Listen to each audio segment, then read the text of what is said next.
আজকের ভিডিওটা কিভাবে পিজা বানাবেন সেই ভিডিও। আমি এখানে কুসুম কুসুম গরম পানি নিয়েছি, অলমোস্ট ১.৫ কাপের মতো।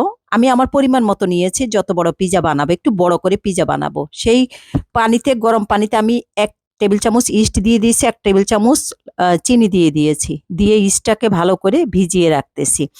গরম পানিটা এমন হবে যে আমার আঙ্গুল ডুবলে আঙ্গুলে গরম লাগবে না, শয়ে শয়ে গরম। তো এই অবস্থায় আমি ইস্টটা ভিজিয়ে রেখে দিয়েছি। এখন এখানে নিয়েছি আমার পরিমাণ মতোই আমি আটা নিয়েছি। মানে আটা না, ঠিক ময়দা। তো ইস্টটা এর মধ্যে ১০ মিনিটের জন্য যে রেখে দিয়েছি, ইস্টটা অলরেডি অ্যাক্টিভ হয়ে গেছে। এই যে দেখুন, আমি ১০ মিনিটের জন্য ইস্টটা রেখে দিয়েছি। সবকিছু আপনাদেরকে দেখাইনি, ইগনোর করে গিয়েছি। জাস্ট ঘটনাটা বলতেছি। ১০ মিনিটের মধ্যে ইস্টটা হয়ে যাওয়ার পরে আমি এখানে আমার পরিমাণ মতো আটা নিয়ে পুরা ইস্টটা দিয়ে এখানে আটার সাথে লবণ মাখাইছি। মাখায়ে আটাটা মাখিয়ে নিয়েছি। সুন্দর করে আটাটা মাখিয়ে নিয়েছি। আমি একটু বড় করে পিজা বানাবো। আপনাদেরকে আবারও বললাম, সেইজন্য। কারণ পিজা আমার বাসায় খুবই পছন্দ করে। অনেকবার পিজা বানাই। মোটামুটি প্রতি ১ দিন পর পরে পিজা বানাতে হয়। তারপর ওদের পেট ভরে না।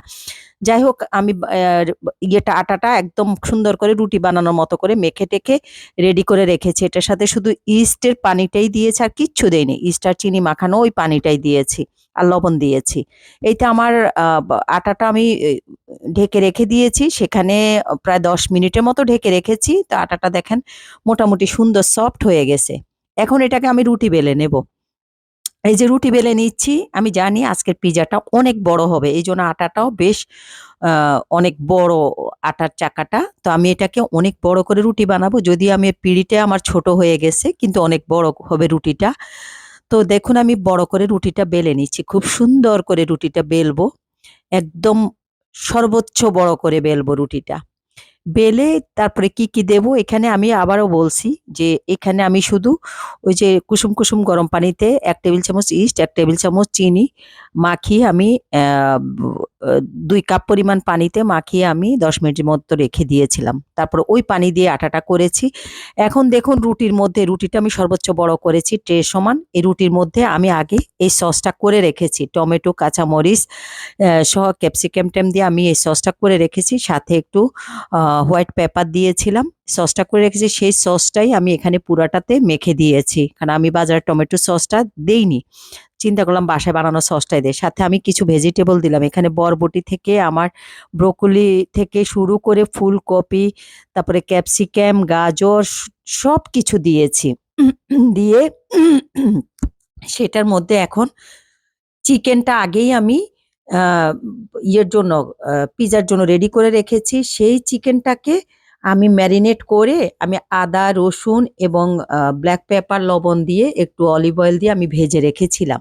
এটা ফ্রিজিং করে রেখেছি, বেলায় এটা ব্যবহার করি শুধু পিজা বানানোর সময়। করে এটাতে ওই চিকেনটা দিয়ে দিয়েছি। চিকেনের উপরে এখন আমি আ চিজ দিয়ে দিয়েছি। এই চিজটা খুবই ভালো। চিজ কম হইছে, এজন্য চিজ আরো দিচ্ছি। এই যে দেখুন, চিজ আরো দিচ্ছি আমি। আ একটু চি চিজটা আরো বেশি লাগবে। তো চিজ দিয়ে দিছি। যত চিজ দিব পিজাতে, ততই পিজা খেতে মজা। মানে চিজটা বিশাল লম্বা হয়ে যায়, পিজা কেটে যখন চিজ খেতে যাবো অনেক লম্বা হয়ে যায়, তখন খেতে ভালো লাগে। এই যে চিজ দিয়ে দিয়েছি। আমি ওই যে যেটা সস করে রেখেছি, সসে একটু কাঁচামরিচ দিয়েছি যেন একটু হালকা ঝাল লাগে। এইজন্য সেপারেট করে আমি কোনো ঝালের আর মেনু দেইনি। এই যে চিজ দিয়ে দিয়েছি, এখানে আমি চাইলে অরিগ্যানো দিতে পারি। আর অলিভ অয়েল আমাদের এখানে সিরকাতে ভিজা থাকে, যেটা ভিনেগারে ভিজানো থাকে। অলিভ অয়েলটা দেই আমি, কিন্তু এটা আমি খাওয়ার সময় দেব। আপাতত চুলায় দেওয়ার সময় অরিগ্যানো আর আমি অলিভ অয়েলটা দেব না। তো আমার এটা হয়ে গেছে অলরেডি। আমি এটা প্রায় ০.৫ ঘন্টার মতো রেখেছি। ০.৫ ঘন্টার মধ্যে আমার এটা আমি গ্রিল মেশিনেই দিয়েছিলাম আমার। এই যে ০.৫ ঘন্টার মধ্যে দেখুন কত সুন্দর আমার পিজা হয়ে গেছে। এই পিজাটা আমি ১ দিন পর বানাতে হয়। পিজা খাওয়ার জন্য পাগল। বাসায় পিজা বানালেই পিজা থাকে না। প্রতিদিনেই পারলে মানে আমাকে বলে পিজা বানানোর জন্য। কিন্তু প্রতিদিন তো একটা জিনিস খেতে ভালো লাগে না। কিন্তু ওনাদের খেতে ভালো লাগে। ওনার খেতে ভালো লাগে। তো যাই হোক, দেখুন পিজাটা কতটা ডেলিসিয়াস হইছে। আপনারাও চাইলে এভাবে বাসায় সুন্দর করে পিজা বানায় নিতে পারেন। বাজারে একটা পিজার দাম প্রচুর। একটা অর্ডার দিলে আমাদেরকে হোম ডেলিভারি দেয় না। মিনিমাম ২ টা অর্ডার দিতে হয়। ২ টা পিজা অর্ডার দিতে গেলে €২৪ লাগে। তার চাইতে আমি বাসায় বানিয়ে নেই। তো এই যে দেখুন কি সুন্দর পিজাটা এই যে উঠেও যাচ্ছে। খুব সুন্দর হইছে। আল্লাহ হাফেজ। আজকে এই পর্যন্তই রইলো। ভালো থাকবেন।